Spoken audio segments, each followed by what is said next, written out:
Hello and welcome back to another edition of the Weekend Spread. I'm your host, Bobby Howard. With me today, we've got Jameson Maxwell, Ty Lee, and back sailing in from the French Riviera, it's the captain, Boat and Blake. Blake, welcome back. We certainly missed you, and thank you for recording your picks while you're away. Did you have a good trip? Great trip. Yeah, so I guess some positive news that I could share on the podcast. I don't know if it was shared, but got engaged while I was over in the French Riviera. So a very relaxing trip. It was a very fun trip, one that I'll remember for a lifetime. Watched absolutely no ball while I was over there, I will say. So I am a little rusty. Showed it first week, I think, with my picks. Did horrible, but last week was able to keep up with Jameson, keep things interesting. So hungry dog. I have to be a hungry dog now and chase the leader when I got back. So fun stuff. Well, congratulations. I'm a hungry dog. I'm ready. I've been on top of this podcast for so long that I just hate seeing just anything but number one by myself. Well, you're engaged, but you're not married to the game, apparently, by not watching college football at, the wee hours of the morning. So, but anyways, congratulations, Blake. Super happy for you. And no, we did not mention it on the podcast because you hadn't gone public about it yet, and we didn't want to break that news publicly. Weekend Spread. If there was a forum to do it, I don't really post anything on social media, so this is honestly probably the only proper voice that I have to the public on a weekly basis. So this would be the adequate place for me to post it. Yeah, absolutely. Just to update real quick for the listeners, this engagement does in fact mean that Blake now has direct ties to Texas A&M, Baylor, and TCU now. So he is very much the man of Texas sports at this point. just the triangle of evil. Yeah, if you ever hear an inexplicable Texas A&M take, just know that he's legally required. He's married into the cult, so he is now going to be a questionable source on A&M news. Legally bound to do so. But boys, another, I think, pretty great weekend of college football. A lot of interesting stuff happening, a lot of upsets. I don't want to talk about, we can talk about picks. Obviously brutal for me, 2-8, but any surprises, Jameson, takeaways from week 6? I think the biggest thing that everyone's going to talk about is Texas, Florida. And while we had strong opinions on what Texas was, I don't think it's too surprising. It's obviously Penn State, and the man right below me on the screen picked them minus 25 against UCLA. And I don't think I need to talk anymore about that. I just want to hear him. In a way, I am glad, when you have one of those big favorite picks and it goes awry, you just start rooting for the actual upset. It's like Penn State winning by 3 does absolutely nothing for me. It does absolutely nothing, gives me no enjoyment. So I guess in a positive way, I got to see their downfall, but yeah, they're dead to me. There's no bounce back. I always thought the one thing about James Franklin was he will be able to beat up on these bad teams, get to about 9 or 10 wins, lose to the good teams. He's now started losing to bad teams. And so I think this team, I think they're going to bounce back a little bit, but I think they're out of the playoff. They're out of the playoff. I don't have to consider them at all. We'll probably have to pick them one more time versus Ohio State, but I don't have to think about them anymore. I was wrong. They're done. They're dead. They're buried. I don't have to think about them again. Important stat, Penn State and James Franklin winless when Blake is in the French Riviera. So if TCU ever plays Penn State in a massive game, you know where to go. Yeah, I have to shout it out real quick while we're on the topic and toot my own horn, but I took, as part of our wild card in week 0, we all took our favorite win over under for the season, and my Penn State under just cashed last week thanks to UCLA. I thought I was going to have to wait for Ohio State for that one to cash, but wonderful to cash out the Penn State win under in week 6. It was a beautiful thing to see. Cashing out your under with win-loss total with a team that a lot of people thought would win the national title or compete for the national title, it is genuinely one of the greatest accomplishments in Haterdom. It feels so good to be a hater of Penn State. I would say there's never been a better time, but it's the same every year. It's like a government bond. It's just going to continue to cash. cash. Yeah, you deserve that. That deserves a achievement of the year award at the international player Haters Ball. So The sad thing good is, job I on don't that think one, Ty. they can get rid of James Franklin. He does a good enough job of keeping them just good enough that I just feel, and his buyout's too big. I feel like he's going nowhere. I think Penn State people are jumping to conclusions thinking that he's for sure done after this season, which I feel like he's going to be around for a little bit more. God. I don't know. Jimbo Fisher is unemployed currently, so. Oh God, Jimbo Fisher would have hit Happy Valley. National champion Jimbo Fisher. He's going to take them from consistently 10-2 to 9-3 to 8-4. They're just going to lose one more game if they do the Jimbo. But with Georgia off the field, he's going to give you all of Georgia's off the field stuff, plus a couple more losses. Hey, shout out to Lord King Big Nuts. $2 for Blake. Get something nice on me. So how about you put that $2 on a long parlay? I'm gonna send it. Oh, okay. He's giving you something else. There you go. There's a no. I'll take the $2 and put it on a nice little long shot parlay.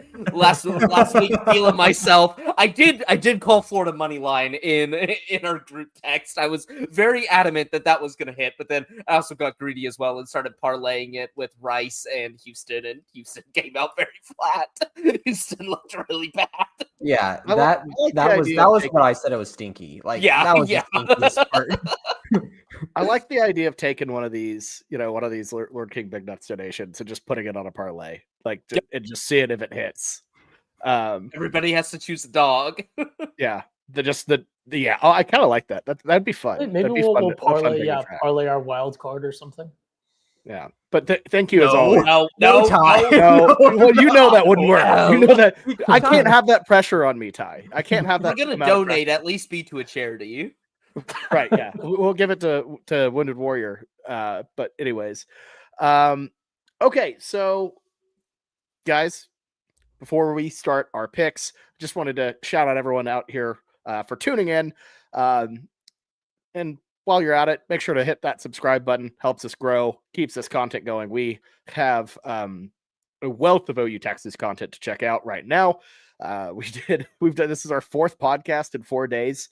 And we cover the Sooners every Sunday and make our picks every Wednesday. So a little bit of some for everyone. But if you want to keep supporting this channel, make sure to hit that subscribe button. Yeah. So anyways, let's get this thing going. Quick look at the standings. Jameson in the lead at. I'm honestly too far away from my computer, so I cannot read it. 25. I can do it for you. Yeah, you got Jameson. Blake's next at 37 and 27, Ty at 35 and 30, and then Bobby with a big old stinker of 2-8 last week is at 31 and 34. Wow, finally we get to see Bobby with a losing record because it's shown all year that it's been extremely poor, and it's last week was not a happy time for him. It's really just a wild card, but I've had some moments. Some tough breaks last week. That Vanderbilt thing was crushing, but look, you got to weather the storm here. Just keep your head down and see what you can do. So I'll tell you, that's on this podcast. The wild card is like your special teams. You never really think about it unless it's atrocious, and then it will lose. It will lose the season for you if you just have terrible wild card. It's more important than you think. Yeah, it is. It is. So starting off, Jameson, Blake, Ty, and then myself. But I do want to have someone specifically address this first game, our opener. It's the South Florida Bulls, 24th ranked in the country, 4-1 overall, and against the spread. An American Athletic Conference battle, heading to Denton, Texas to take on the North Texas Mean Green, 5-0, 4-1 against the spread. UNT favored by 1.5. This line has been flip-flopping back and forth between the two. You can find this one 6:30 p.m. Central on ESPN2 on a Friday night. So, look, if you're stuck in traffic, just get out of your car, walk on over to Apogee Stadium and check out the game. You're probably not going to move anywhere anyways. But Blake, so Jameson's kicking us off, but I want Blake to tell us why we're picking this game, because you put up a big stink about this game being on the slate. Some people might be confused. But educate the folks. We're here to shine a light on all of college football. Let us know why this game matters. Yes, this is a true playoff eliminator game right here this early on in the season. The G5 spot is definitely up for grabs, and it looks like it's going to be a team from the American Conference. So Memphis being one of the big ones, South Florida, UNT, Tulane, all these teams are kind of neck and neck in it. I think it's probably the G5 spot's probably going to go to the conference. So anytime these teams are playing, it's going to be huge. And people have probably heard about South Florida because of their upset of Florida, their upset of Boise State. They've kind of been red hot, have had a strong schedule to start the season, but not many people have been talking about this North Texas squad, which is looking like one of their best teams probably ever. Eric Morris, their coach, really has changed this program, that it's looking something more like a little bit what Seth Luttrell had, that one bright light season that he had before he completely tanked the program. But no, between Eric Morris and Mestamaker, UNT's quarterback, like, this is a huge matchup that will have playoff implications probably. The winner of this is probably in the front runner to be the G5, potentially the G5 opponent. So it's a big one. It's a big one. It's why we put it on the slate. It has a ranked team, but this one will matter when it comes to the playoff. Yep. All right, there you go. Blake set the stage. Jameson, who's your pick for the game? Y'all know what it is. Here's the thing. Y'all tried to give me some flack whenever I picked against South Florida against Miami. That's just because I saw something in Miami. That was a pro-Miami pick. That was not an anti-South Florida pick. Looking at North Texas, everyone sees a undefeated team. We're trying to figure out what the playoff is because that's what we do. We like to look in the future. We love to plan as a human race. But guess what? I think North Texas is a little bit overrated, Blake. And I know he's going to pick against me on this one. I think that they truly are, because if you just look what they've gone through, yeah, they've been undefeated, but like they were struggling with some moderate teams. Like Western Michigan, like are you really concerned about them that much? Like they put a bunch on Washington State, but everyone does that. You know, close game versus Army was a good win, but like what have they done so far to like really like get me really excited about them? South Florida has shown that they can and they will. And last week, I feel like a lot of people will be like, look at the score and be like, oh, Charlotte really gave them a lot. That was a fourth quarter, a bunch of hoopla on that game. The first half, South Florida was just running up the score on them. Give me South Florida here to cover the spread, plus 1.5. I really like this football team. Byron Brown, Blake, let me tell you something. That's a really damn good quarterback. No, he's been all right. He's been all right, but Byron, it's gonna show. It's gonna show this game. This offensive line can't block worth crap. He's constantly under pressure, which the bum part comes in. Then when it comes to his decision-making skills, in that, sure, the Boise win, impressive. Sure, beating Florida on the road, kind of inconsistent. Like they've had some good opponents, but I think people are sleeping on UNT for this reason. They kind of see them, oh, there's some weird results here and there, but we haven't seen this team against legit competition like South Florida. I think this goes UNT.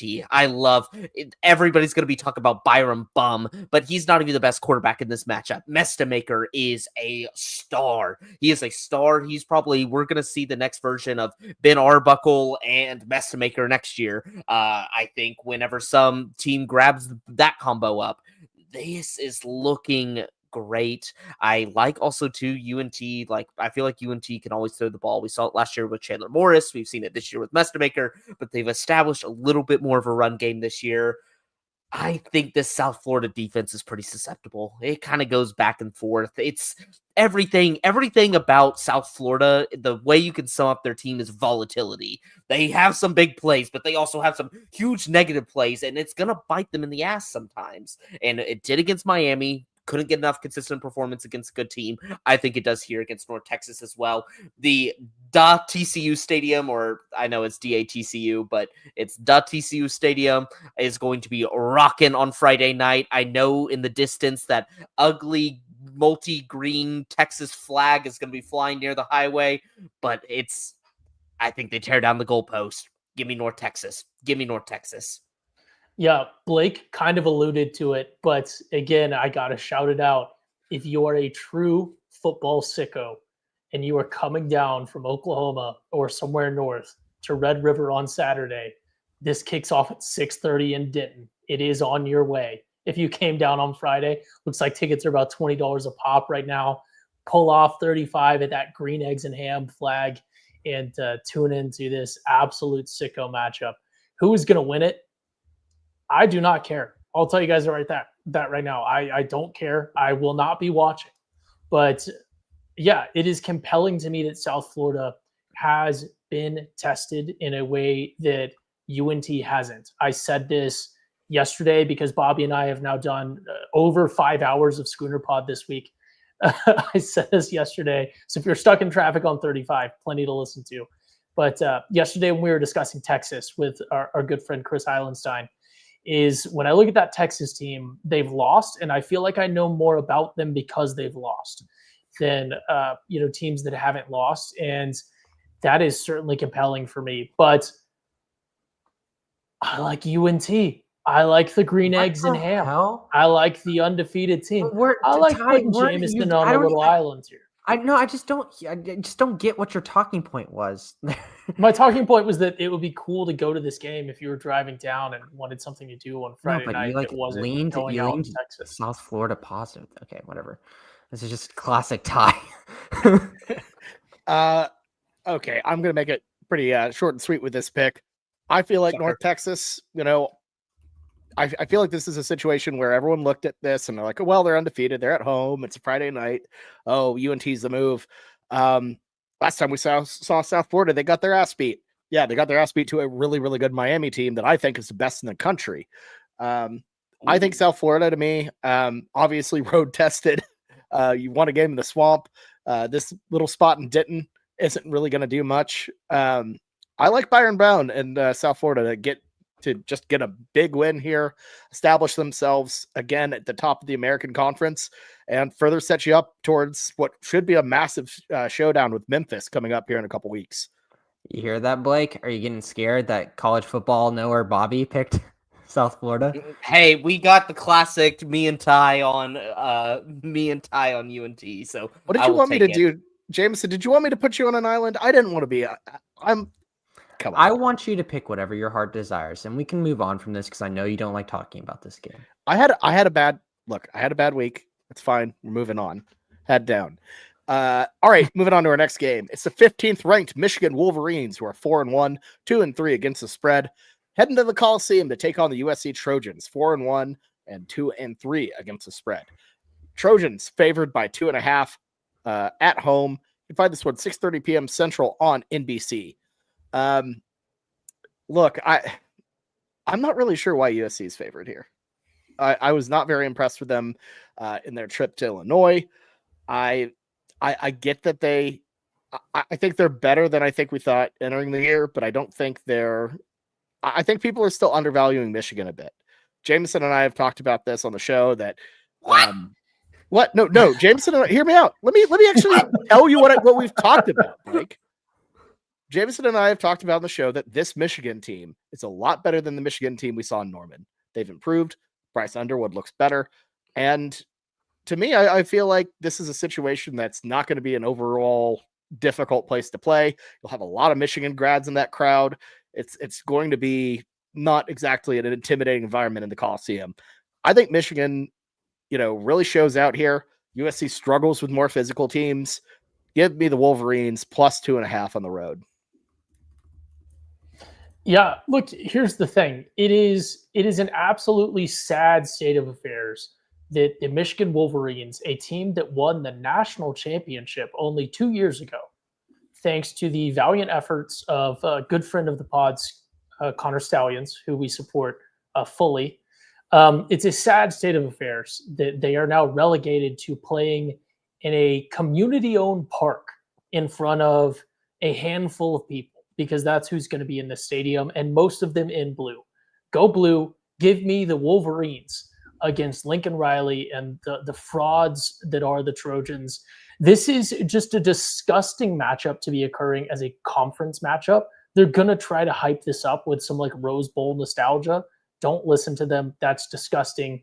Give me the Wolverines. I understand why this line is close. I understand that people are worried that Lincoln Riley at home, because this USC team doesn't travel, is going to cook something up. But again, like Bobby said, maybe it's a bit of an OU homer take. I think that this Michigan team is a better team than the one that you're maybe thinking. when you saw what they cooked up in Norman. I think they learned from it. I think they take the win outright here.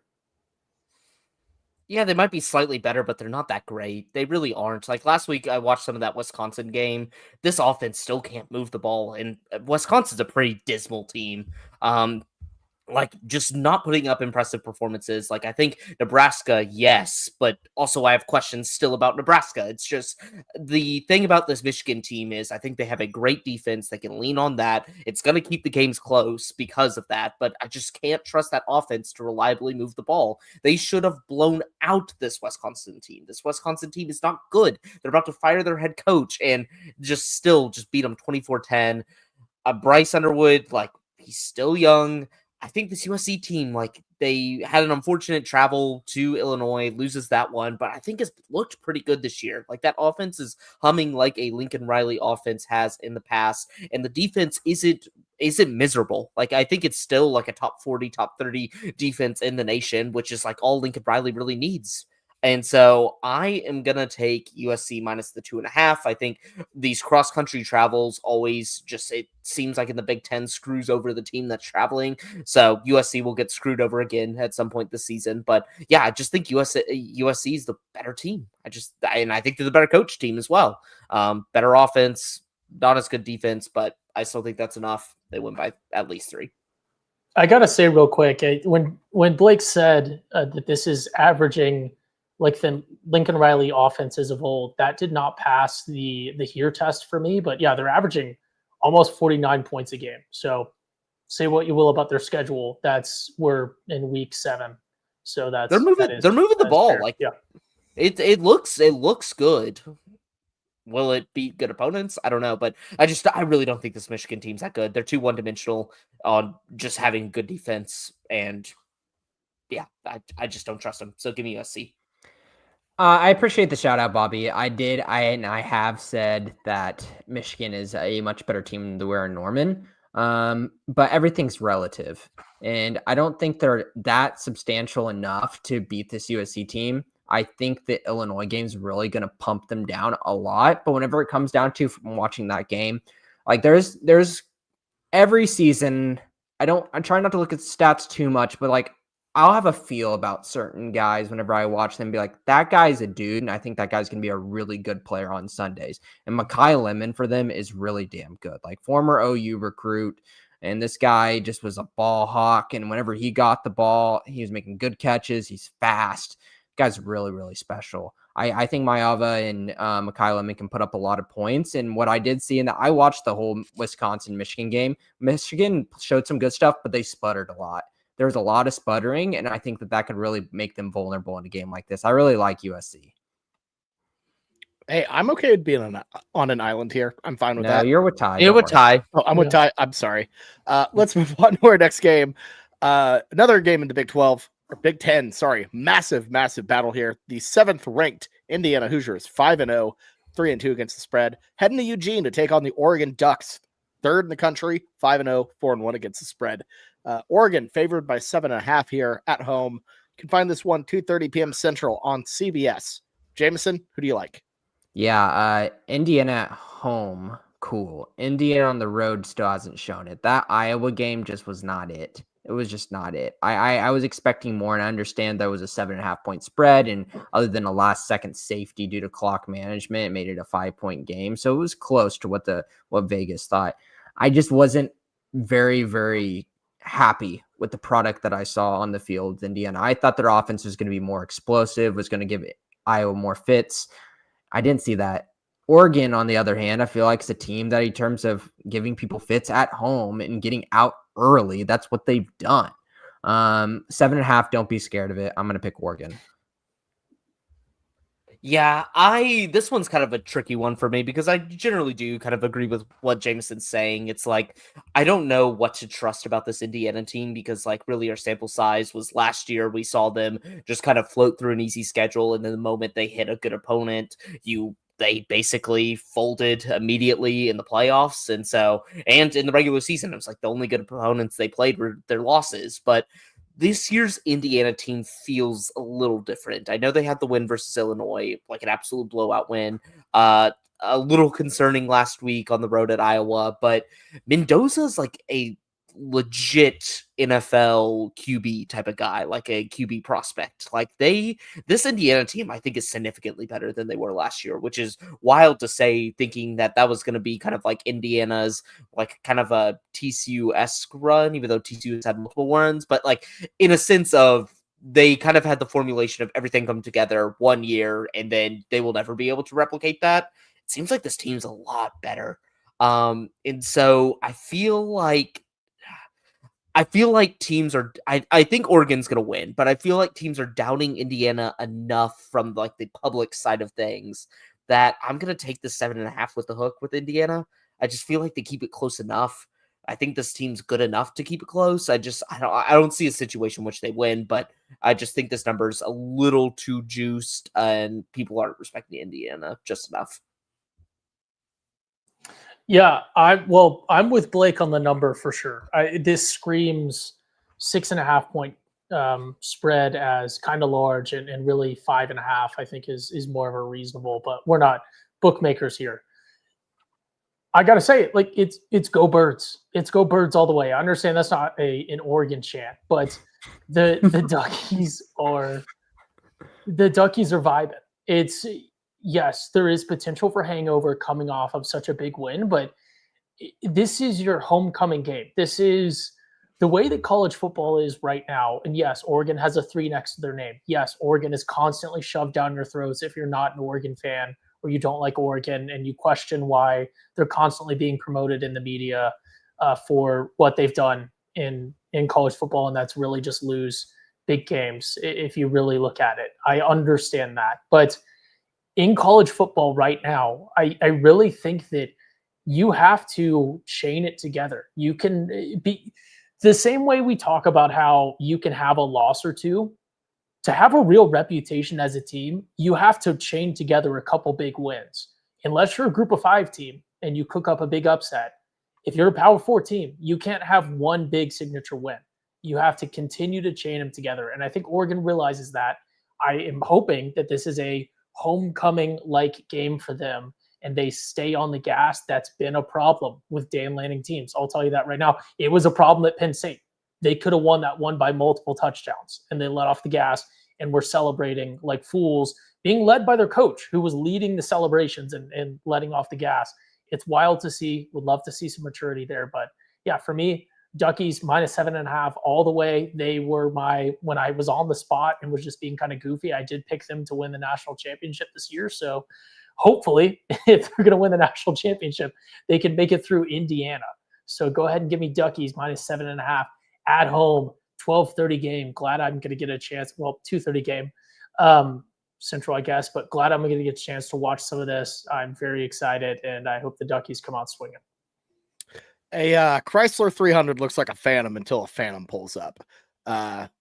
That's this type of game to me. And I feel like you look at these, and when you're out in the wild and you see an Indiana go by, you're like, oh, that's really impressive.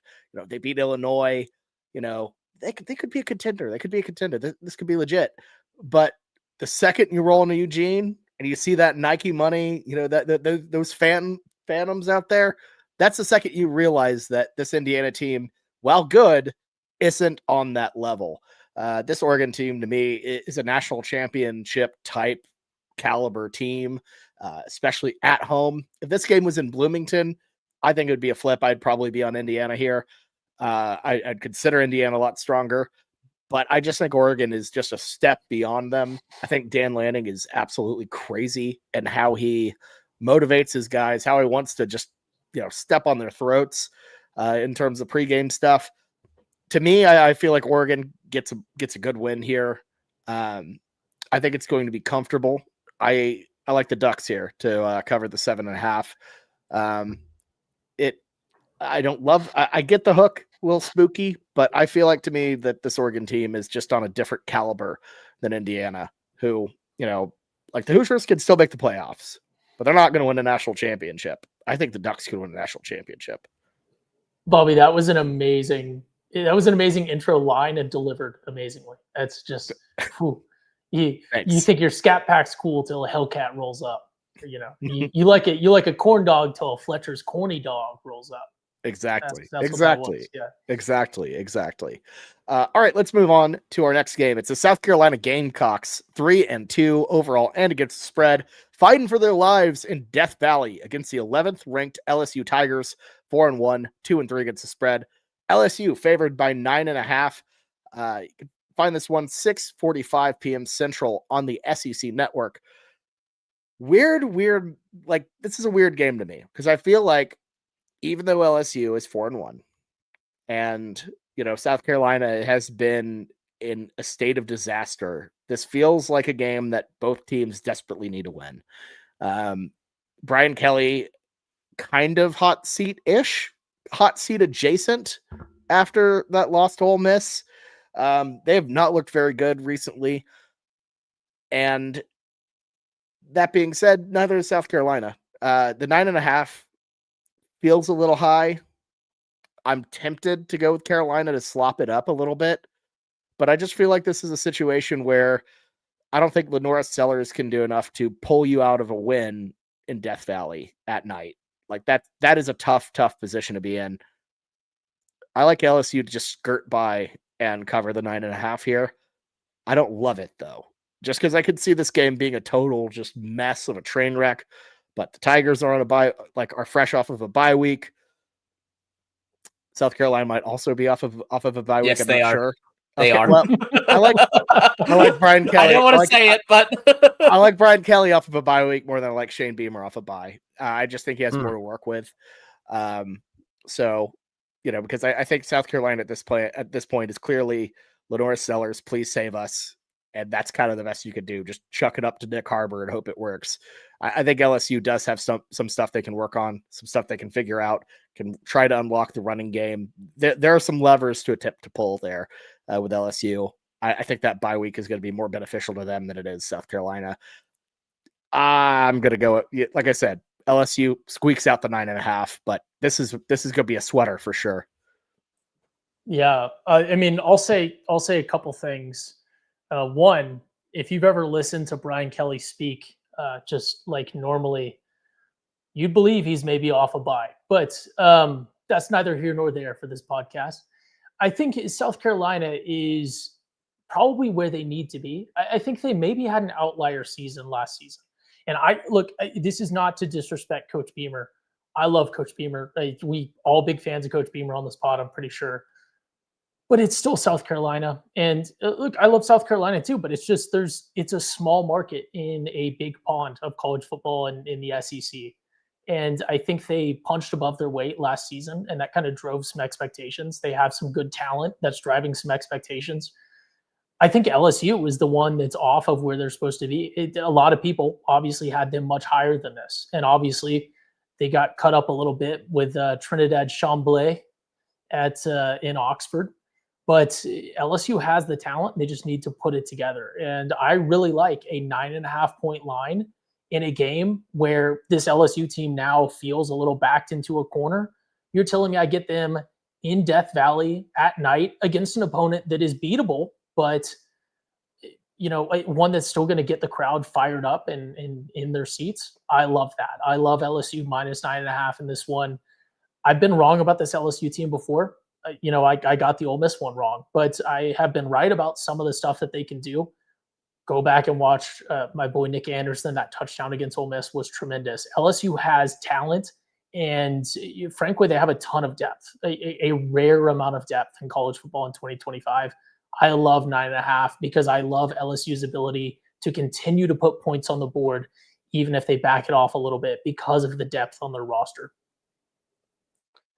Yeah, I'm going with LSU too. LSU kind of occupies a similar part of my mind that Florida does. Like, they are better than Florida, but there was things I liked about that Florida team so much that I'm like, if they can put this together, this team can beat anybody that they can play. And I still kind of feel like that about LSU. It's like Blake Baker and that defense has been consistent as hell this entire year. And like, that makes me feel confident that they can always stay in games. And there's just too much talent on the offensive side, at least in the past game, that I'm like, if they can just decently put it together, like this LSU team immediately becomes one of the top SEC teams. But They just haven't been able to yet. I trust that more because I see the ceiling of that team. South Carolina, I think, is just an absolute disaster. Like, good, and I'm happy that this happened to them because those South Carolina fans came into the season just talking a whole bunch of crap to everybody else, thinking that their team had finally broken through the ceiling of being an elite SEC team. When if you actually watch some ball, you know that's not the case. You know it's not the case. They are not there yet. They are not even close. And Lenore Sellers is starting to turn it around, I think, and I've seen some positive things in his game as of late, but I just don't think it's enough. Like, that receiving core's bad, and that receiving core's bad in South Carolina. They also can't run the ball worth crap. Neither can LSU, but they don't have this defense like LSU to rely on. Like, their defense is pretty good, but this offense just hasn't been clicking for South Carolina, and it feels like they're just a middling SEC team now. I'm going to take LSU. I'm going to take that ceiling. I know what I'm going to get from that Blake Baker defense come Saturday. And if Garrett Nussmeier can move the ball just a little bit better than he has this season, I think South Carolina just doesn't stand a chance. Yeah, there's two things to this game. One, we already talked about. It's the night game. It's really hard to pick against LSU at night. So that first makes you quiver if you're thinking about South Carolina, which I did for a little bit. And the second thing is, what was the problem with LSU thus far? We already say like their defense has been good whenever we didn't think they were going to be good. This was a defensive squad that in the preseason we said, I don't know. I believe in their offense, but not their defense. Their defense has proven that they're doing decent. Their offense just looked extremely sluggish, and I think a lot of that versus Ole Miss had to do with how one-dimensional they were. They didn't have Caden Durham healthy, and the run game was just not there, and then just put their passing game in a completely uncomfortable situation whenever they were down. They did not have a well-rounded offense. Durham's back now, and with Durham back, I'm hoping more of a well-rounded LSU, open up the offense to where they can get some of those bigger plays and allow their athletes to shine. So I think LSU can cover the spread here. All right, moving on to our next game from the Big 12. It's the 4-1 TCU Horned Frogs overall and against the spread. Heading to the Little Apple to take on the Kansas State Wildcats. 2-4 overall and against the spread after just a bit of a nightmarish finish last week in Waco. The season from hell just continues for K-State. TCU, a 1.5 point favorite on the road. Can find this one 2:30 p.m. Central on Fox. I believe that's right. Jameson, who do you like? Here's my thing why I picked against TCU last week against the spread. We got it at 14.5, went in at 14 because I was worried about their health. And the two guys we were worried about the most actually played. And so, Blake's raising his eyebrows with me now. We're talking. They did. No, they did. They did. Is it Kavorian Barnes and Eric McAllister?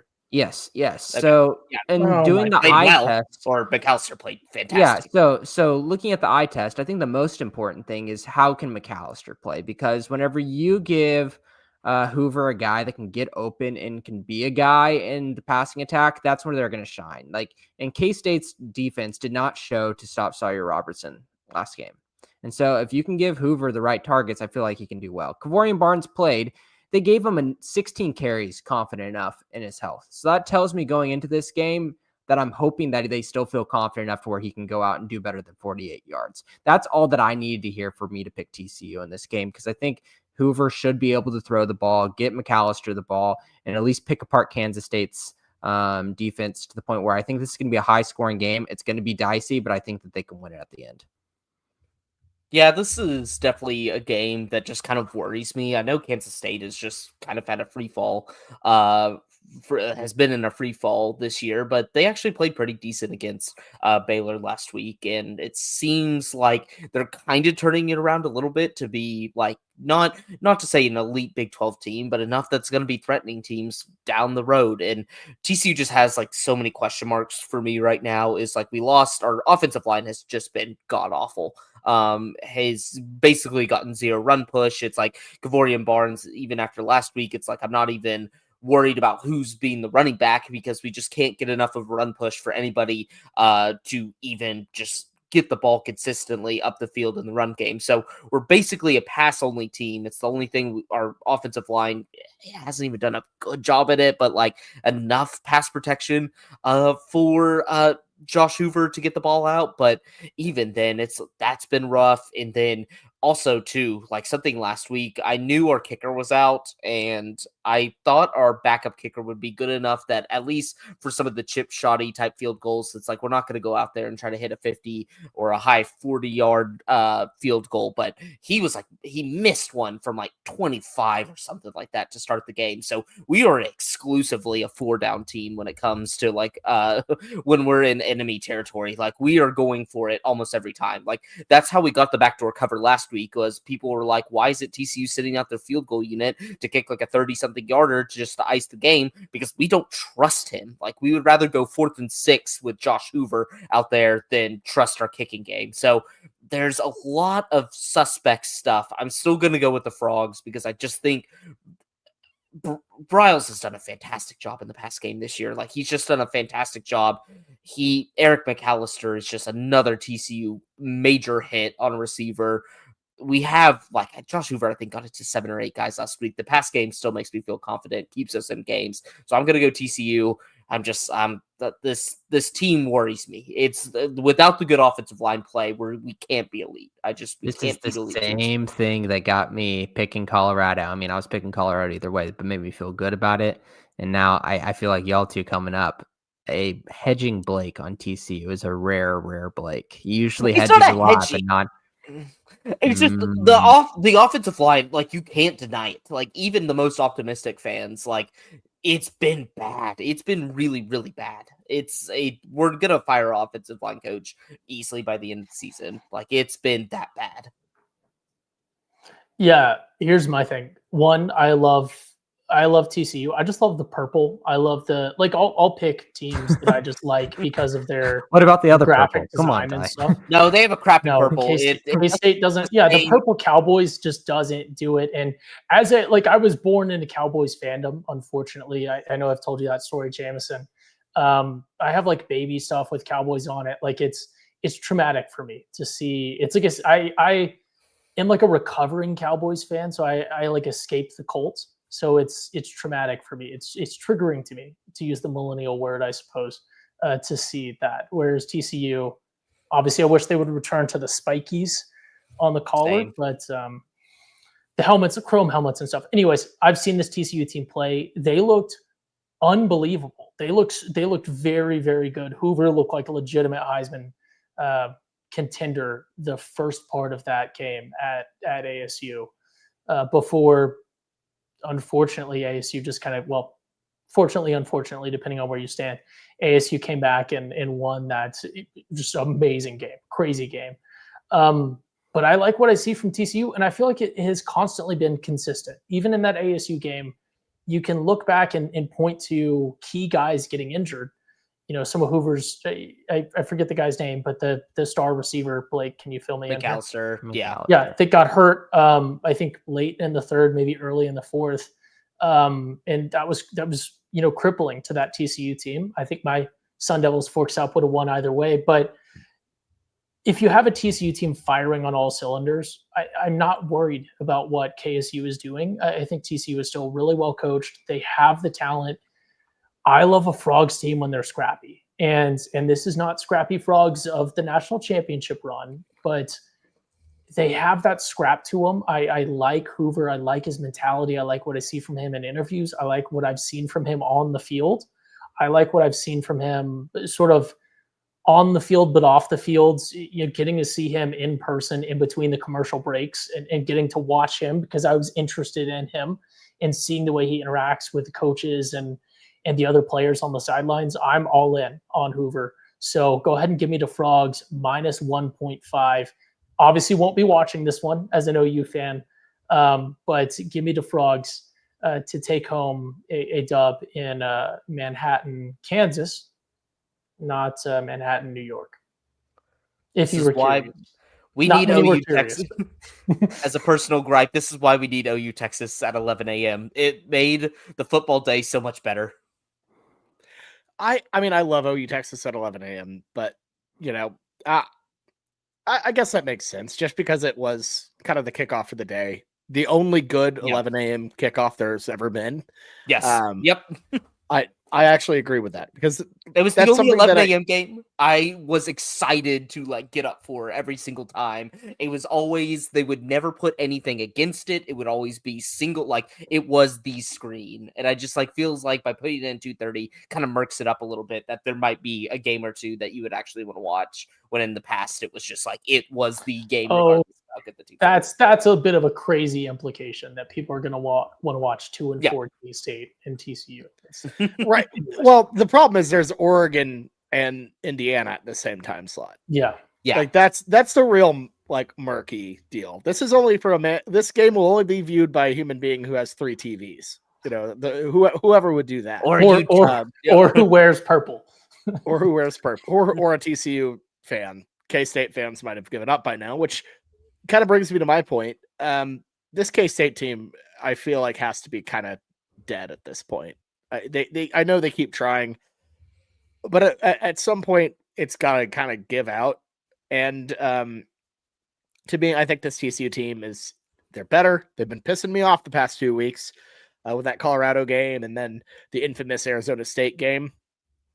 But I think they're the better unit. I think Hoover's a solid quarterback, and if you're only giving me 1.5 points at a 2-4 team that is just floundering, you know, your only good win, I guess, was UCF. They barely beat North Dakota, and they beat UCF soundly, a team that rehired Scott Frost. I'm not buying K-State by any means. I'm super out on them. The whole losing in Dublin thing is absolutely a thing. It's a curse. And I think TCU keeps it rolling, gets to win, and gets the 1.5 point cover on the road. All right, moving on to our next pick. It's the 10th ranked Georgia Bulldogs, 4-1 overall, 1-4 against the spread.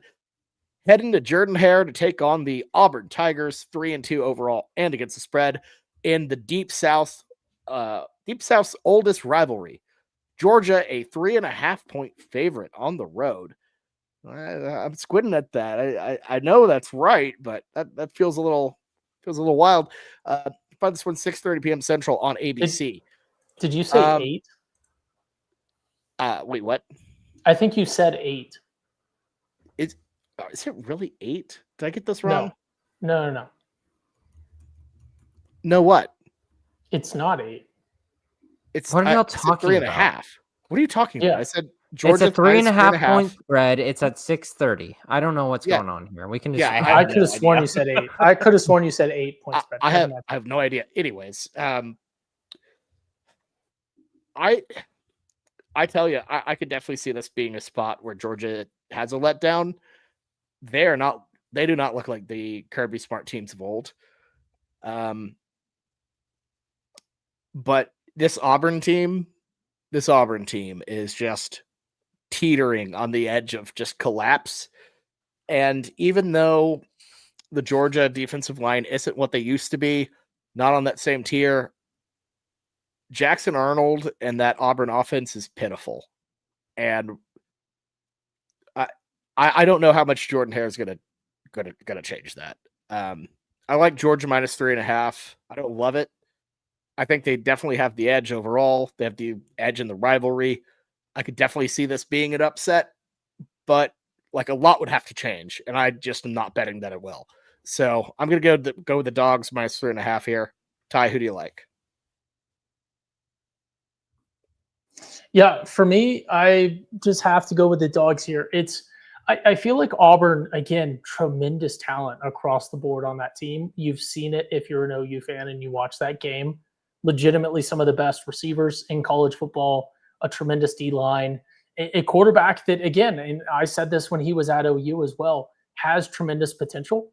And I'm not trying to slight anyone by saying this, a quarterback that I think, and I'm not a quarterback coach, I wasn't a D1 quarterback, but I think would really benefit from going somewhere with a proven quarterback coach, even if he had to sit a year to develop. But for me, I got to go with the Dogs minus 3.5 in this one. I just feel like the playbook is out there to rustle Jackson Arnold's feathers and have just a scheme that is going to be very challenging for this Auburn team to do anything with. And Georgia, frankly, even if they've taken a step back from years past, and they very well could still win the national championship, you never know. I think Georgia, frankly, has the talent to, even if they can come up with 80% of the scheme that OU did, I think they move the ball against Auburn better than OU did. And I think 3.5, even going into Jordan-Hare Stadium, is going to be something that is feasible for the Dogs. So go ahead and give me the Dogs. Look, Jordan-Hare at night, scary, but give me the Dogs minus 3.5 in this one. Everything is telling me to take Auburn here because, like, in a weird way, Auburn has, I think, more talent across the board than Georgia. Like, it's like I love the receivers more. I like their defensive line more. I love a lot of things about Auburn more, but the problem is Jackson Arnold's still their quarterback, and he has not taken a step. Like, that's one thing OU fans had right on the money. This guy stinks. He is the second worst quarterback in the SEC. He is dreadful, and, like, that's an issue when Hugh Freeze went there to build something, and surprisingly, he has. He has gotten a lot of talent at every other position, but he hasn't gotten the quarterback right. And I just cannot trust this Auburn team against Georgia, who, although I think is less talented than their usual versions, I don't even think Gunnar Stockton is really all that good. I trust them, at least from a coaching perspective, a little bit more than I do with Auburn. I just think Auburn wasted like a perfect year of otherworldly talent that if they had just a league average quarterback, they would be so much better, possibly contending for a playoff spot. And instead, it's just been wasted on Jackson Arnold. They're probably going to lose this game, and Hugh Freeze will probably get fired after it. So I'm going Georgia minus the 3.5. I just don't think I will not put my trust in Jackson Arnold until he like grows up and becomes a like league average quarterback. When Stinks. He really stinks. When you say after, do you mean immediately after? Because obviously he will be fired after at some point. I think it could be this week. I think if they just get blown out by Georgia, I think they just pull the plug. They just tarmac him and bring back Cadillac Williams. That's a short leash. They hedge him because they're at home. They just toss him into the hedge like the Homer Simpson meme. They're spending so much. They're spending so much damn money for this roster for them to just be at this point of the season 3-3. Well, I'm sure it's somehow the ref's fault. Jameson, who do you like? Dude, this is a Georgia slam right here. It's like we're talking about just like feel. That Auburn game versus Texas A&M was really bad. Auburn's offense only got it close enough to cover because Texas A&M squandered so many opportunities, and then a bad interception that got them in short yardage capability for Jackson Arnold to run it into the end zone. I don't think Jackson Arnold, I feel confident to lead. I don't think he could lead two tops. He might give him one, but two like 75-yard drives, 40, give it 60-yard drives. I don't believe in that in this offense. And you give Georgia only 3.5, their defense is going to get you in a good position a couple of times this game with the short field where they can get up a touchdown. And if they're up 14-3, I don't know if Auburn can come back from that. So I like Georgia a lot here.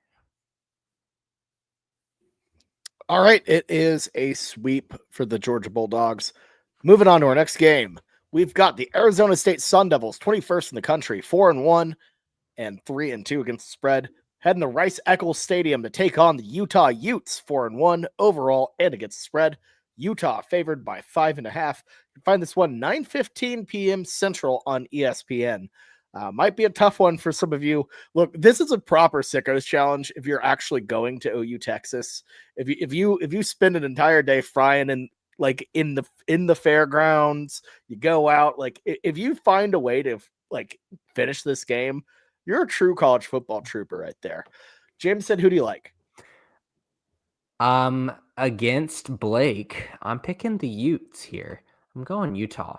I was a little skeptical of the Texas Tech game, but that was another one where it's like I feel like they made a lot of silly mistakes. And I'm not going to say they rebounded versus West Virginia and all their problems are gone now. But still, seeing a good play, Devin Dampier in that game, and I understand West Virginia is horrible, but like that's at least a get right game. It doesn't fix the problems, but it gets them right. And Arizona State has had a lot of big time, spotlight on them. And obviously that comes with, playing on non-Saturdays and then kind of their bigger name opponents than Utah. They played on a Friday. Ty's looking at me weird. Yeah, no, I know. Yes. I was there. Yes, I'm very confused why you're looking at me like that. I think that a lot of people have watched more Arizona State than Utah here, and I think that the people are going to lean towards picking that side of the spread more. But whenever I've watched them, I've seen a lot of things that concern me where they really do fizzle out a lot of the times, and I think Utah could put things together and cover 5.5. Yeah, I've just seen Utah fans just talk on and on and on about how, it's different in Utah. It's the hardest place to play. We really get up for games. Oh, Utah at night, you can't beat it. TCU just went in there and whooped y'all a little butt last year in a night game. Like, your home field advantage is the most just shoddy little crappy thing that you had going in the Pac-12 when most of the teams don't care about football, but you come to a conference that people actually care a little, and every team is having their way with you. It sucks that Utah had to lose. That's a Hitler Stalin type debate for me when it comes to Texas Tech or Utah. Like, which one's which? I don't This guy is speed running, getting canceled this week on the pod. I've said that on the podcast a couple times, I will say. Yeah, these two fan bases are bar none some of the worst in America. I will never support the Utah Utes. I'll never support the Texas Tech Red Raiders. So this one's going to be Arizona State. Sam Levitt and Jordan Tyson, like, that seems like an elite combination. I did like Devin Dampier. I'm a little bit worried about his ability to show up in big games, as we saw with Tech. And I think he's a little banged up. Who knows? And that is a true who knows, because Kyle Whittingham loves to play little games with the injury report. But I am going to go Arizona State. I think to beat them outright, I kind of need this. This is also problematic too. It's like I need Arizona to either win out or lose twice. So it's one of those things. TCU's kind of in a tough spot, but I will go Arizona State to win this and then hopefully beat Tech, just to kind of stay with a TCU Arizona State rematch. So give me the Sun Devils. Yeah, I mean, I am glad that Blake went with the analogy that he did, because pre-podcast he was wanting to use Putin versus Zelensky, and we said no, you can't do that. But yeah, for me, this one's simple. Utah at home frightens me more than Blake does, because he has like a bias against that. But if you just look at their record, frankly, it's better than Penn State's. People hype up Penn State. So that does alarm me. It alarms me also because I genuinely care about this ASU team, but I can't not go with my Sun Devils. Forks up. Give me Sparky going to Utah at night. Plus 5.5 in this one. Jameson's laughing because he knows what I said at the start is true. And we said, Blake, please don't do that. It's too up for debate. It's too ambiguous. Okay, come on. No. You're timeout. You're on timeout, Ty. You're on timeout. Okay, so here's my thing with this game. I think Utah has a damn good chance to win this game. 5.5 feels a little high for me. Good. Arizona State. God, we're doomed now. We're doomed. Fine. Arizona State's the type of team that I feel like can keep these sort of games close. They've kept, like, I've kind of faded them in some of these tough spots before. And outside of Mississippi State, which, they were favored in, and even then they kept it close. I feel like this will be a tough environment. I really like the Utes here, but Levitt and everything that they've got going on, in Tempe, I think they're going to do enough to cover the 5.5. I think these are two really evenly matched teams. If this was at Sun Devil Stadium, I'd be flipping this without a doubt. But give me Arizona State to cover the 5.5, Utah to win. Good. So, love it. I feel really confident in this one, boys. Hey. I feel really confident in this one. We've got Hater, and then down here is like I can't even point my finger. Yeah. Ty. So Blake hated pick. Ty went with a homer pick, and then Yeah. it's just Bobby's ball not nowhere pick. So I feel great. I'll say in your I'm sure defense, everyone would have been like, "Oh, you picked it's No. Bobby Jameson. Ooh, there you go." If I were picking this one objectively, I would ride with Utah here, but I can't do that. It's the same as I would have had TCU ASU wrong if I picked it objectively. I'm really proud of you, Ty, for having that kind of insight, because there's a guy right below me in Boat and Blake who has no insight. No, Well, to be Devin fair, he Nampier's does- not going to show. If he's probably not going to show up for this game, Jameson, and you are going to feel like crap whenever he is just playing god awful out there. Like this Utah environment, it's not that scary. It is really not that scary. Everybody has had their way in that stadium, like since they moved to the Big 12. I am not worried. Yeah, because they were horrible last year. Because yes, and I don't think they're probably not that good this year. Well, Probably not that good. I think they're for the slightly record. For the record, Lincoln Riley better. has Oh, not yeah. had his way against this No. this Utah team. No, he did not. No, he did not. Moving on to our next game, it's this number 8th ranked Alabama Crimson Tide, 4-1 overall and against the spread, heading to Columbia, Missouri to take on the Tigers, 14th in the country. They are a perfect 5-0, 3-2 against the spread. Alabama, a 2.5-point favorite on the road. You can find this one 11 a.m. Central on ABC. A nice little appetizer before our next game, the Red River Rivalry. I think this one's a really interesting one.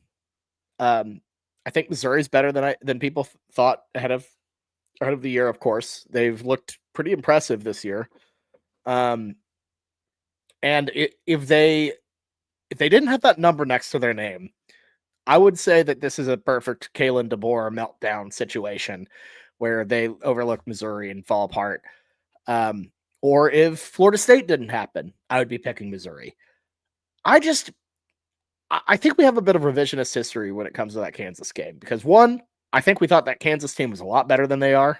I don't think they're that great. And two, Missouri was behind the 8 ball and had to come back and frankly wouldn't have covered if it wasn't for a FU final score to kind of, throw the dirt in their eyes at the very end.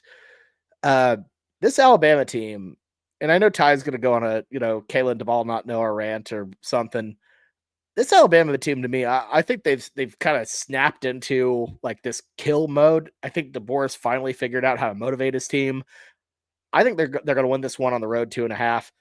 I feel comfortable about Alabama. I think they're a step above Missouri, and this is kind of where you start to see the true Missouri. We won't see it often, but we'll see it in big games, and I think this is one where we hit here. I don't think they're absolute bums by any means. I think Bo Prabula, Jesus, stuttering. Prabula. Bo Bro. All right, everyone quiet. Bo Prabula. I think he's not bad. And so to me, I feel like Missouri, yeah, I think they'll be solid this year. I don't think they'll slip up against any bad teams. I think they're going to lose to the big ones. This is when they lose. Alabama 2.5 to play. I promise you, you guys have never. This is all new talking points. You will not expect what I am about to say. Baloney. This is a -2.5 for No, Ty, which he no, always no. picks. No. Eli Drinkowitz is. First, let's look where is Eli Drinkowitz from? Norman, Oklahoma. This man was born in 1984. The first breath that he took was Barry Switzer championship air. That is the first breath that he took. Here's the thing. He beats teams. I don't know how he does it, but he beats teams. Is he a better coach than Kalen DeBoer? I don't know. But you can, the first breath that he took was championship air from Norman, Oklahoma. Yet another successful head coach from Norman that is not at Oklahoma. Shout out to my man at Navy. We'll talk about him later on the pod. Here's the thing that you need to know, and you never saw this coming. Eli Drinkowitz and Dan Lanning are the same person. Oh God! I don't know no. that Dan Lanning. No, I don't know God. that Dan Lanning. No. One Hear got me out. shoved into Hear me out. lockers growing Hear me up, out. and the other one was No. that's- That that is is an awful exactly take. my I'm not point. going to allow that. That is exactly my point. When did Bobby The become the only- censor of the podcast now? Where When first did- we when have has to he- like when beg has to he get never you been? into When USF, has- and now he's when not allowing has the certain Bobby takes. I'm the Stoppo producer never of the been? podcast, Blake. I When do has all the of Bob this. I make Stoppo all the never been? graphics. I make all of the sheets. You can't This censor isn't a the takes, democracy. though. Dan was a player. Eli was a dweeb. Like That is exactly what I'm saying. They are the same person, except for one is conventionally attractive and one is Eli Drinkowitz. Like they are the same. Look at their performance. Look at the stuff that they say in interviews. If I said had like person A, person B, you didn't have other context, you would be like, no, this is the same dude. It is. That's all it is. That's all it is. And to me, that's like an enlightenment moment. Look, I'm an OU fan. I've been burned by games at Missouri before. 2010. That was a rough year for me, living in SEC country when OU had to go play in Missouri at their homecoming. I like the Tigers. Plus 2.5 has nothing to do with Kalen DeBoer. It doesn't matter. If Nick Saban was coaching, it'd be different. But it has nothing to do with who is coaching this Alabama team. This is Dan Lanning. This is chubby, ugly Dan Lanning coaching this team. Give me the Tigers. I told you guys were not expecting that. He's speechless. I've not ever thought of a worse comp in my life than Dan Lanning and Drinkowitz at the same person. Exactly, because you're a superficial person. That's all I'm gonna say. Could you ever imagine I'm Dan gonna- Lanning jumping into another man's arms after getting a defensive lineman or an offensive lineman to commit? Jameson, could you imagine that? No. Don't make me pull Exactly. clips. Don't make me pull Exactly. clips. Exactly. Although it would never happen. It might be driven by some skiing in Dan Lanning's case, but Jesus. Like, who do Yeah, you like? you think Drinkowitz goes out to the slopes? No, I think he enjoys a Drinkowitz or two, like good old Mike Gundy before he. No. Anyways, All right, Blake, who do you like? This one's an easy one to me. Just absolutely slam the heck out of Alabama minus 2.5. This Bama team's so much better than Mizzou. I didn't like Bobby just kind of glazing Mizzou because I think Drinkwitz and just this program in general just seem to be schedule merchants. They end up having favorable schedules every year that they're good. They never really have to prove that they're good teams. They're a good team. And then in big spots, they just get blown out. I think this Bama team is back. I really do. I think this Bama team, like the FSU one, is looking more like a blip. I think what Cade Womack did last week versus Vanderbilt was fantastic. I think what this Alabama offense is going to bring to, I think, kind of like a softer pass defense in Mizzou. I think these Alabama receivers are just going to run wild all over Mizzou. So give me Bama minus the 2.5. And Ty Simpson, I thought that dude was going to be a bum after that first game. He looks fantastic. He looks great. He's probably the best quarterback in the SEC right now. So give me the Crimson Tide. Yeah, it's Alabama. I think that Alabama playing Vanderbilt the week before is a great matchup to prepare themselves for going against Purbulla. I think Ahmad Hardy obviously is a beast that they will not have to go against because Vanderbilt only gave their starting running back four carries, which is crazy to actually think. But I mean, Vanderbilt was like, I'm going to put the ball in my best player's hand. So I applaud them for that. But the preparation for that Vanderbilt game is really going to help them in this Missouri game. It's going to be a physical brand of football, and you're going to have to win the line of scrimmage. And I think that's something that Alabama can do. But I don't think this is a slam, but I still think that I do like Alabama that has the formula to stop this run game from Missouri. And if you stop the run game from Missouri, then they're dead. They're dead after that. All right. Let's move on to the game of the week. For Sooner fans, the game of the year. Throw out the slate. Forget about that. Forget the records against the spread overall. Nobody cares. The only thing that matters is OU and Texas on the fairgrounds at the Cotton Bowl, 2:30 p.m.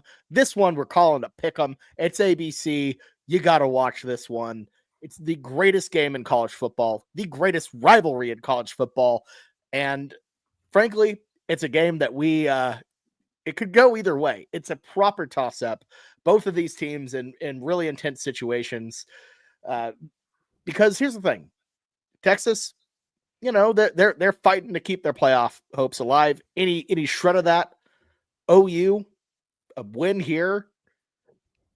Look, we don't even need to talk about that. But the stakes have never been higher. This is an enormous Red River rivalry game. Jameson, who do you like? OU, Texas, pick 'em.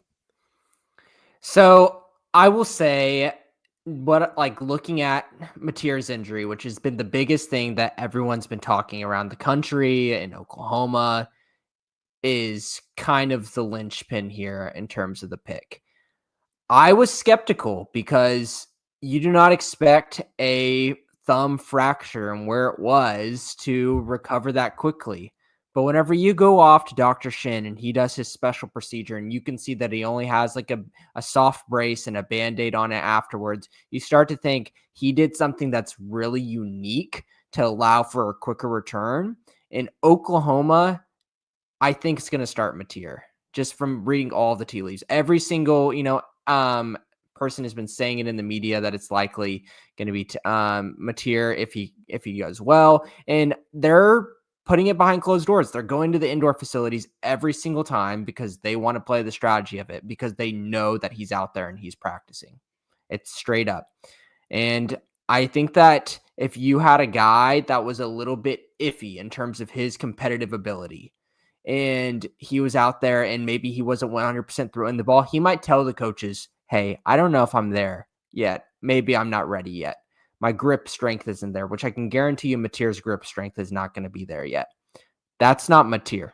Mateer is an absolute gamer, and he's going to say, no, you put me in at all costs. And I guarantee you this surgery was done with the fact that his surgery team is going to clear him probably for this game, because that's what the things leaked out. So if the surgery team's cool, Mateer's cool, and then the rest of the Oklahoma medical staff is all on board with that, I bet you we see Mateer in this game. I think that's just what all the tea leaves say. And with Mateer in this game, it's Oklahoma.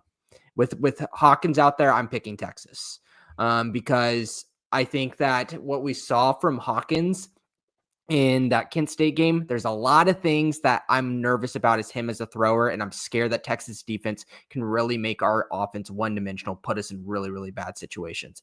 With Mateer, he might not be the thrower that we know he is. He might not be doing some of the things that he did, but let me tell you something, that defense is going to respect him a lot more, and it's going to open up a lot more for us. So I think our defense is still going to be the one to win us this game. I think it's going to be a low-scoring game, but I think our offense is going to be a little bit more open and not as much stagnant with Mateer as the quarterback. So I like Oklahoma to win. Jameson couldn't say it any better. I think this game really hinges on who's starting for OU as quarterback. It's one of those things that kind of coming into this week, I was like, oh, regardless of who starts for OU, whether it's Hawkins or Mateer, OU's just going to win it. And I felt very confident in OU money line. And then I kind of sat down today and really thought about it. And Michael Hawkins is trash. He's a really bad quarterback. That guy will not be starting for OU ever. He will not be the starting quarterback if it's not as coming from a backup role. OU will be searching for a quarterback in the portal next year when that comes time. This guy is not good. He is slightly better than Jackson Arnold, but he is just not a good quarterback. This Texas defense still scares me enough that if it's him, they're going to exploit the hell out of him. I lean OU here because I do agree. It seems like I'll trust the medical professionals out there. It seems like Mateer's playing. It seems like there's a lot of excitement around that.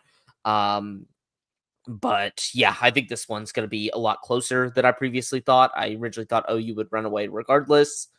I'm not so sure about it. I'm more sure with it with Mateer, but Michael Hawkins is not built for these big games. He really is not. He did not look good last week. And that's versus Kent State, and Kent State is horrible. Kent State is not even in the top 40 FCS teams. Kent State is horrible. So I worry, but I want OU to win this one bad. So Give me the Sooners. Can I make one more note on the Mateer thing? Because I feel like I haven't, as I've kind of formulated my opinion throughout this week, I feel like I haven't gotten to talk enough specifically on it. With the Yes. reports coming out that there's a possibility that he could play, that means that there's no hard stop that he's coming back too early. There's obviously a risk of refracture. You know, the bone is still in its forms of healing, but it's already developed its soft enough layer of like this early bone healing to where it could be okay. But if he does get direct trauma to the thumb, there's a chance he could refracture it. But I mean, with all injuries, they have risk of re-injury. The hamstring has a risk of re-injury, and people come back and play early on hamstring injuries all the time. What are we going to say, Blake?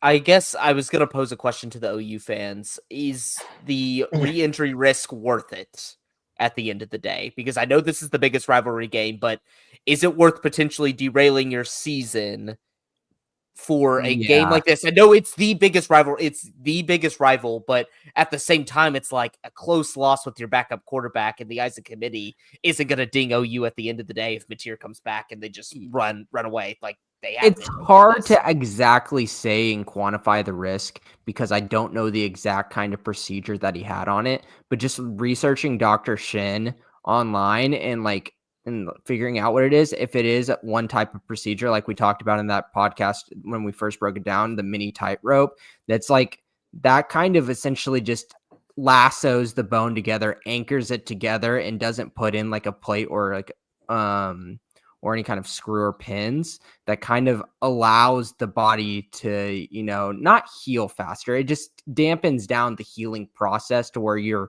can come back quicker. So I don't know about injury risk because we don't know the procedure itself. So it's kind of hard to go into assuming too much on that. Really what it comes down to is his surgeon is pretty much said that it is possible, and that's why the leaks are going out. And I think all of it now really hinges on, does John Mateer feel like he's good enough, and the coaching staff feel like he's good enough? And I don't think John Mateer is a guy that will ever allow that to happen. And I think, Ty, you can go next because I'll loop it into my take. So it's still the order of the pod and everything and all that. But to quickly answer your question, Blake, if it was haphazard and it's like, hey, this is a real chance that this thing's going to get re-injured, you're not ready to play, then absolutely not. It's not worth giving it up, given, the fact that you're not in a situation where one loss takes you out of the national championship conversation. That's not your reality anymore. And you have to have him healthy on the back end. So if they trust him to be healthy, look, I'm not a doctor. I'll let him go. But if it was a situation where you're asking me, do you risk it? No.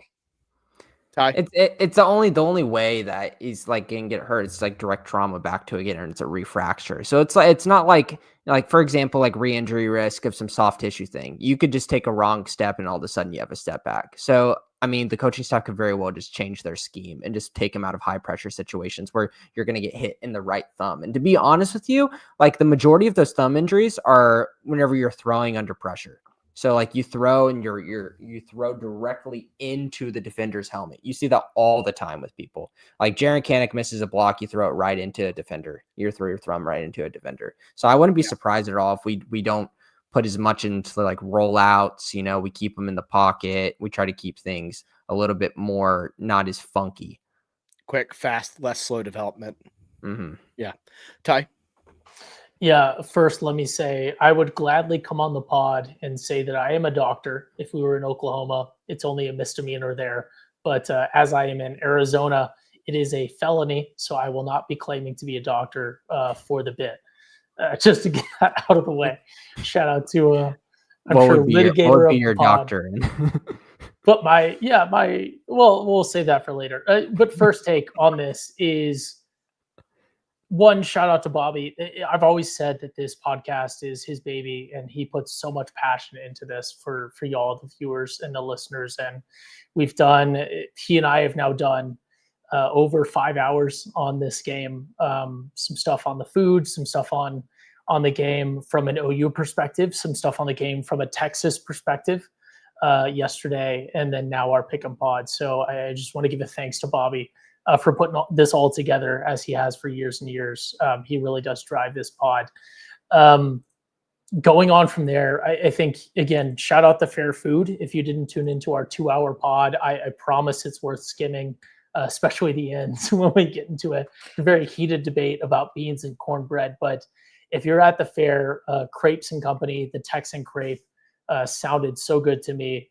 Some smoked brisket and a savory crepe with onions, tomatoes, arugula, melted cheese, a smoky sriracha mayo, and stuff like that. This is not an ad. It was just the food that sounded best to me outside of Fletcher's corny dog before the game.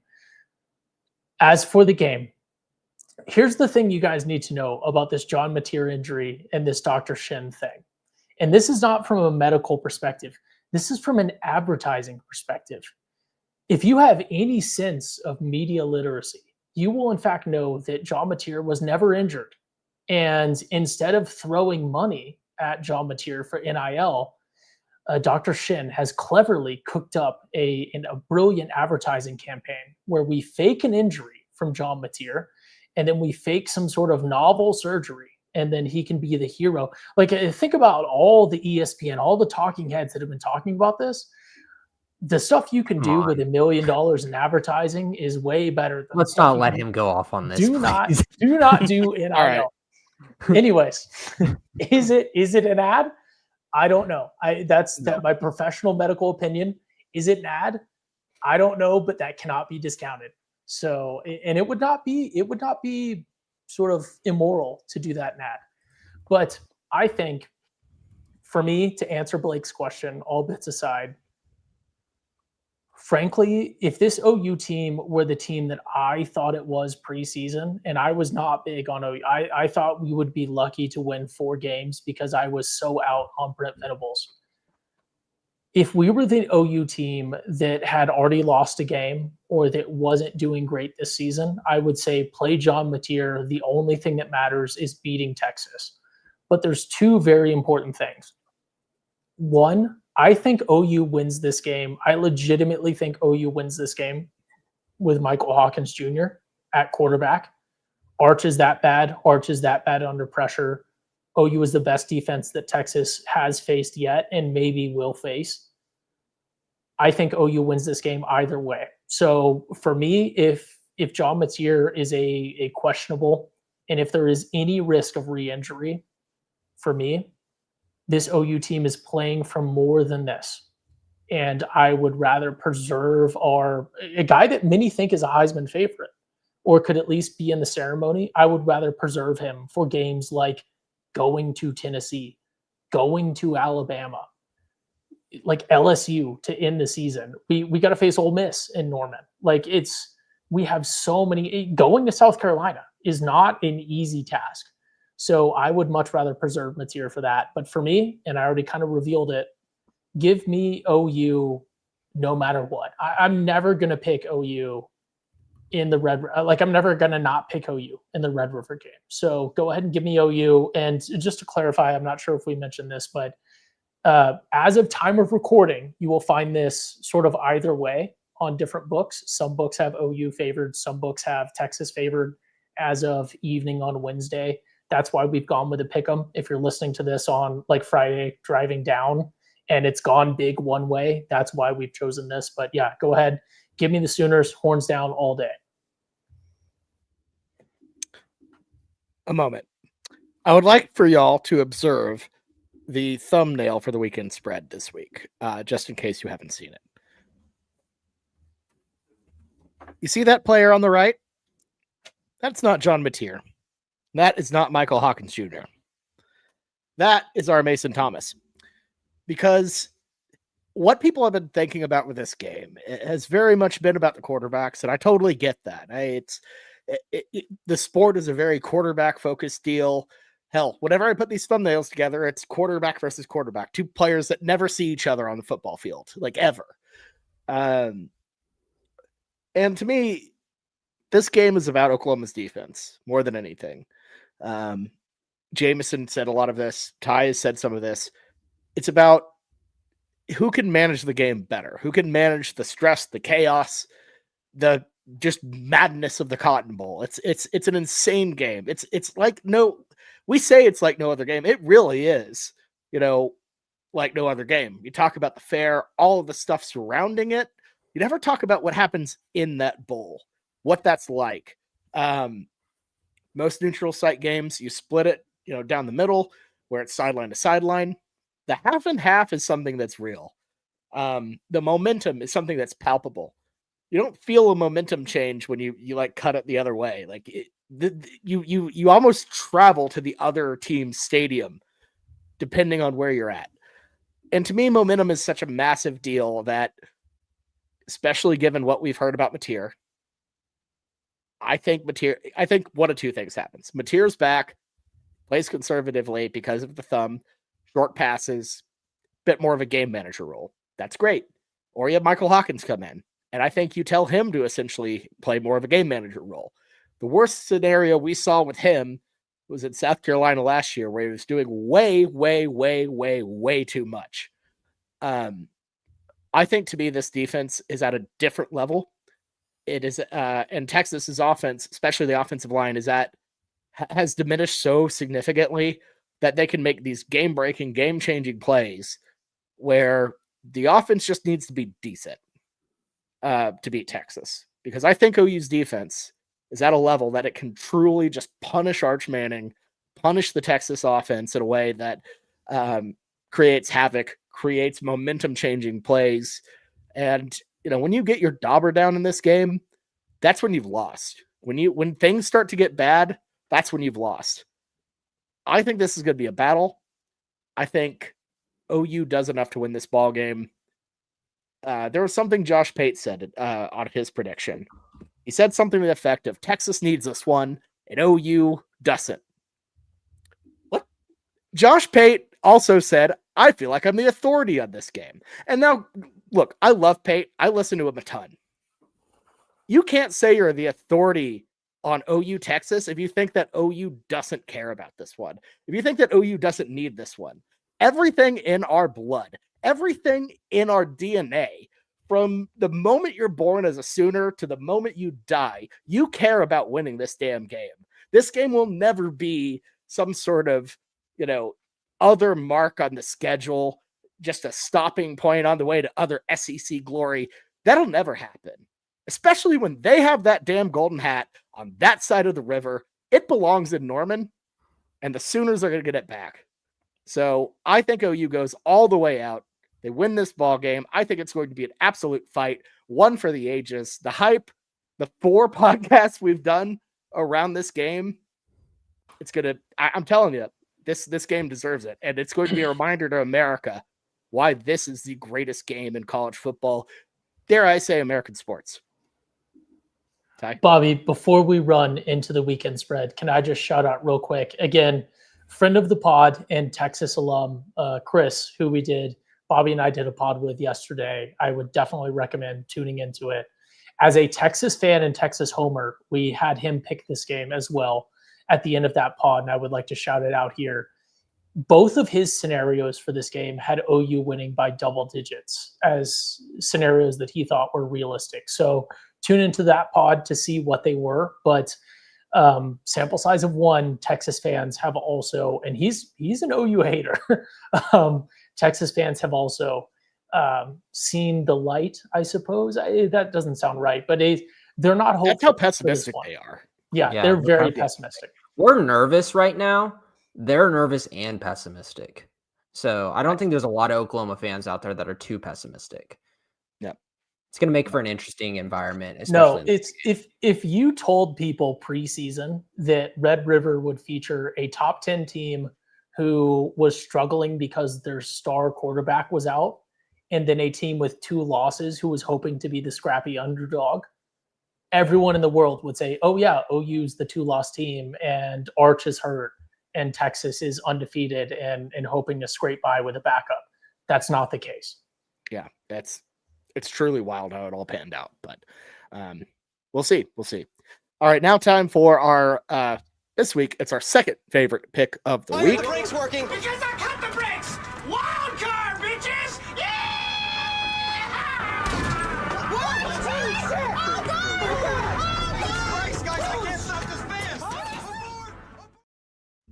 It's time for our wild card picks, where we pick our favorite game not on the slate. I swear to God, guys, this is bad. This is really bad. Bobby's hiding his record on the graphic. It's 0-6. It's 1-6. It's 1-6. It's bad. I just a little bit of fun. Oof, just oof. That it's atrocious. Jameson in the lead at a perfect 6-0. So like genuinely, if you want any gambling advice on this entire deal, we do this for fun. Don't do this to give you advice. But if you actually want advice, just tail Jameson because he nails it. He's nails at this. Blake is 4-2. Ty is 3-4. And I am 1-6. So maybe fade me. Like that should be your 1-2 combo. Fade me, go Jameson. But maybe not this week because I actually feel pretty good about my pick. Stop me if you've heard this before. We're going to go to a game, a matchup between two ranked teams. Not on the slate, by the way, because, and no one was mad about this. Everyone got all pissed off at me for leaving out USF and, oh my God, how dare you? How dare you? We had a game between number 1 and number 17 and not a single peep when they barely got put on this slate because everyone knows what's going to happen. Everyone knows that Ohio State is going to absolutely bludgeon the Illinois Fighting Illini. This line's 14.5. The only reason it's this low is because Illinois has a tiny little number next to their name. That's it. Ohio State, they're legit. And they have made a living off of dispatching these randos in the Big Ten for decades now. This is going to be a situation, just like I said earlier, the Lambo and the Chrysler 300, another Lambo Chrysler 300 game. Ohio State rolls Illinois on the road in Champaign. Buckeyes 14.5. That's the wild card pick. Take it to the book. We're turning this around, baby. Here's the thing. I'm about to pick a game that people are not going to be happy about. And by people, I mean this man here to screen left. I can't not do it. I got to pick first, and I can't not do it. You're telling me that I get a man, and I mentioned this earlier in the podcast, a man that has, through his skill as a coach, has put a generational curse on my beloved Dallas Cowboys. And that is, of course, Dak, the absolute bum Prescott. A man named Dan Mullen cursed him upon the Cowboys by making him seem decent at Mississippi State. Where's Dan Mullen now? He's at the University of Nevada, Las Vegas. UNLV, the Rebels. Why are they called the Rebels? I don't know. They say it's from like the 60s or the 50s. I don't believe it because their mascot does not look like someone from the 50s or the 60s. So I think they've kind of tried to do some revisionist history. But UNLV's got everything going for it. And last week I was pressured into picking my beloved midshipmen in a rivalry game. We know better than to bet on a rivalry game. And of course, Air Force covered that game, although my beloved mids won. But now Air Force has to go to Las Vegas and face the UNLV Rebels, who are undefeated. And who do they have on their sidelines? They got Dan Mullen. They got Vontez Burfict, who, if you don't know who he is, you've probably heard of Antonio Brown. He's the man who created Antonio Brown in his current form, many will say. They've got their chief of staff, used to be the head of recruiting at OU, actually. I don't know why I knew that off the dome, but I do. Give me the UNLV. They're the running Rebs. They're the fighting Rebs. There's something like that. Give me UNLV minus 6.5 against the 1-4 Air Force Falcons in Las Vegas at 2:30 p.m. Central Time. And now I will leave Blake to pick, I guess, Iowa State against Colorado since I took his pick. You're going to hate watching that UNLV game. That's going to be an ugly game. I'm not going to watch it. I'm not going to watch it. True. That's true. I'll only watch it. OU or Navy or rank versus rank. That's it. Yeah, so at least Ty only offended me like partially, like went after Dak, but then ultimately chose UNLV. I like the pick. You're offended by me going after Dak? Yeah, because he's actually been playing good this year. He has actually been one of the bright Oh. spots of our team. He Yep, cleans up his stats. We're not garbage having a time. Dallas Cowboys discussion, boys. Come on. But okay, Jameson mentioned that he was going sick, potentially this before the podcast with his wild card pick. There was one on the site that it is the sickest. It is the sickest of all time, and Yes. I can't Say the stay words. away from it. Say the words. I can't stay away from it. So I'll read this stat to preface my pick. UMass has lost 16 straight games versus FBS opponents. Last win in October of 2023. Kent State has lost 26 straight to FBS opponents. Last win in November 2022. They have to play each other this week. What is this game? I don't even know how to cap it. I'm going with UMass. I started a dynasty with them today, and NCAA 26 or 25, whatever number it is. I know nothing about these teams. I'm in the playoffs currently with UMass, but these are two stinky teams. They are just so stinky. You can't have an identifiable edge because you look at their advanced analytics and they are all the bottom of the barrel for every single statistical category. So you're telling me there's bad and I get some points with one of the bads? I'm taking it. The UMass Minutemen. Give me the UMass Minutemen +3 at Kent State to get their first FBS win in 2 years. The stoppable force versus the movable object. Something's gotta break. Oh, Something's gotta break. I'm gonna say this, Blake. I thought about picking the Kent State side of it because dude, put it. No, do it. I don't know because Get I want down in the You got a mud. pot boy. agreed. You got a pot agreed. No, because of their quarterback, Drew DeShields. They rested him specifically in Oklahoma game to not play him, and then he's gonna come out and this is his time to shine. This is the Super Bowl now, and like that's a Dude, guy they that were like resting versus him. Buffalo like actually gave him a run. There was a point where the Kent State we looked at them like I think Kent State might win that football game versus Buffalo. UMass, I've never said that versus for UMass. Yeah, but they almost lost to Merrimack. Like this team. I know. We can't be glazing. We can't be glazing Kent State over here when they probably rested their quarterback just because they only play like the toughest Power 5 opponents in their non-conference. So they just don't want him to get hurt. Probably like that is it. I get it. It's a nasty thing either way. I'm not gonna pick that game. I don't want to go. No, come on, get in the mud with me. We can have a mud wrestle over because it. I had wrestling in the mud over here. Come on, You're my boy, Blue.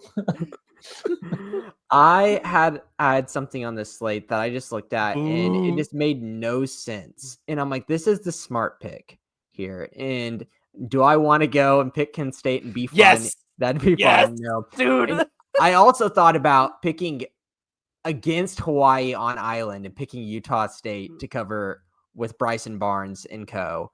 I thought that'd be really dirty, but I couldn't watch that game, and I'm like, that's disappointing. I'm not going to stay up till midnight and watch that game. It's just not going to happen. So I tried to avoid that.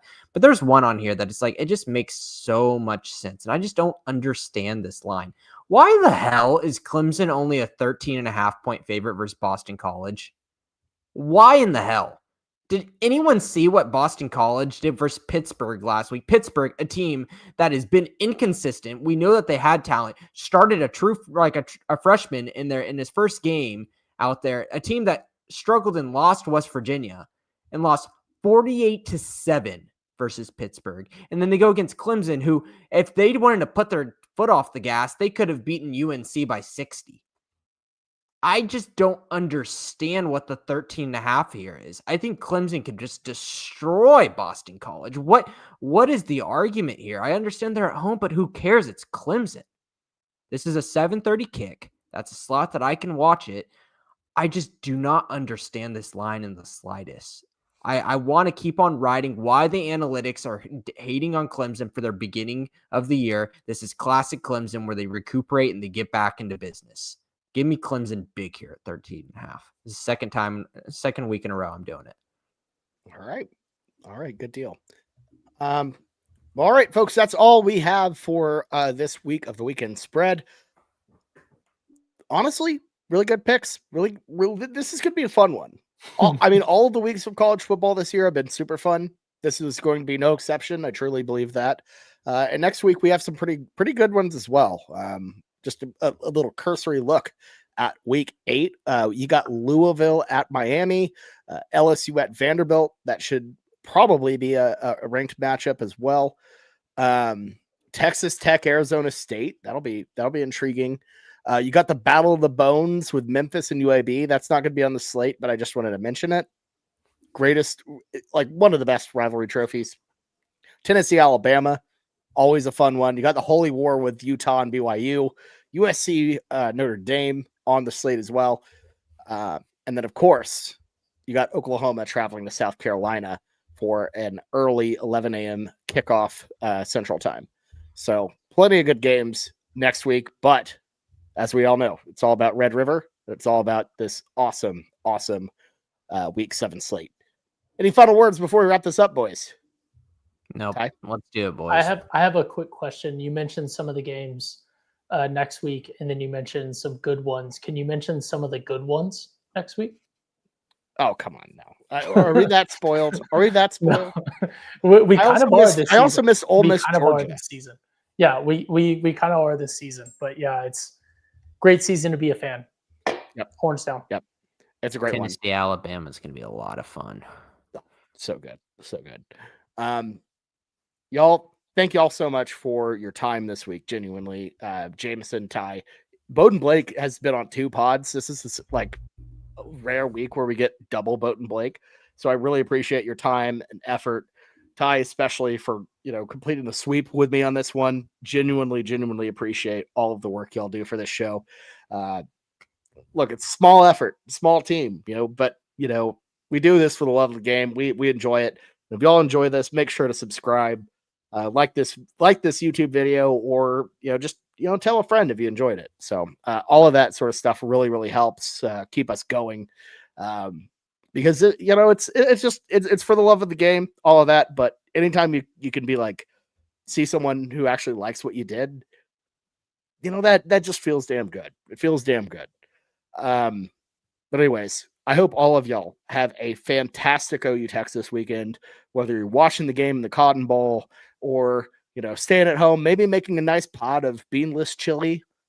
Hell, even if you put beans in the chili, I hope you have a fantastic OU Texas. It's truly one of the best weekends of the year. It's a holiday, whether you're in Dallas or at home. It's something that makes the state of Oklahoma special, and being an OU fan special. It's one of those weekends that, just really makes you love being a Sooner. So I hope everyone has a phenomenal OU Texas weekend, and stay safe out there. Boomer Sooner. And of course, for the last time this week, beat Texas, everybody. We'll see you next time. And good luck.